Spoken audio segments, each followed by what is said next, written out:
Last week I told you that poetry scares me, but fear is only useful when you actually do something about it. So today I want to show you what I'm actually doing about it. Not philosophically, but practically. Because this year I'm not just talking about poetry, I'm touring it, performing it. So this is how I'm learning poetry as an actor, not as a poet. If you're new here, hi, my name is Benjamin Webb. I'm an actor, writer, director, and theatre reviewer, and this year I'm joining the Poetry in Action Tour, which means that poetry isn't just an idea anymore, it's daily work. And I want to bring you into the process, not when it's polished, not when I've figured it out, but now, as I'm going through the journey. So come along with me, let's get started. When I approach a poem, I work through 4 lenses: voice, breath, image, retention. Voice. Before I even worry about meaning, I ask, where does this sit in my range? Is it forward? Is it grounded? Is it a conversation?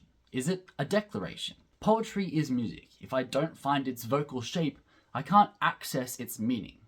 Sometimes I'll read a poem flat, deliberately on purpose the first time to strip it back, remove the performance aspect, and then I'll let the rhythm sort of creep in naturally instead of forcing it. 2.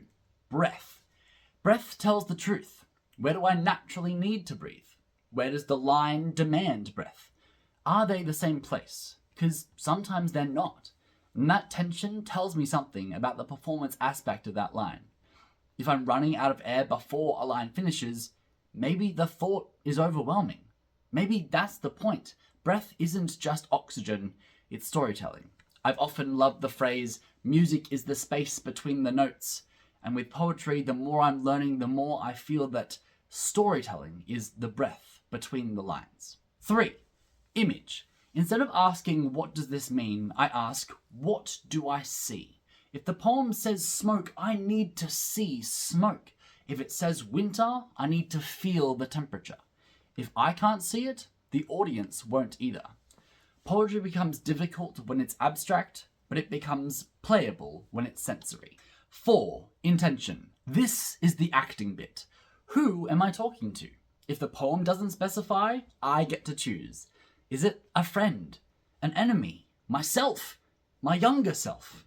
An entire classroom? Poetry becomes active when it's aimed. I need to learn 4 50-page scripts. Now obviously that doesn't mean that I need to learn every one of those lines. I will have 2 other actors coming along with me. But it does mean that roughly I need to learn at least a third of the script each. Those are my lines. When we start rehearsals, we get 2 weeks for each of the 4 plays to rehearse, then 1 week at the end of all of that to revise all 4, and then we go on tour. It's not a lot of time to get the shows in your body, and that's why I'm starting now. Over the past couple of weeks, I've been focusing my attention on the scripts that I'll be rehearsing first. When I was given my character allocation, I read through the script twice, then read through my character's lines, and then focused on the big sections of text first. For example, my character gets to say the 1969 Richard Nixon silent majority speech. This abridged version is almost 2 pages long, so I went about learning that first, and then the other sections decreasing in size. I then got to the 2-person scenes with 1 line each going back and forth, getting to them last, and then, as of the weekend, I have 1 script learnt. So 1 down, 3 to go. I should probably also mention that my wonderful dad left a comment on the last video to start reading the poems chosen by Paul Kelly, Love is Strong as Death. The poems are ordered alphabetically, and I'm up to the E's. Now I know the math doesn't add up there, 4 letters in the past 7 days since the last video, but some of the other things got in the way, so I promise I will keep you updated as to where I'm at over the next few weeks, and my hope is to finish the book before I start rehearsals. Now let's zoom out, because this isn't abstract training. This year I'm preparing for repetition, performing the same poems and shows daily. Diverse audiences. Year 7s are not Year 11s. Stamina. Touring is physical. Responsiveness. Classrooms are living, breathing spaces. So what does that actually look like? It means I'm working on vocal endurance, not just clarity. I'm rehearsing adaptability. What happens if they're flat? What happens if they're electric?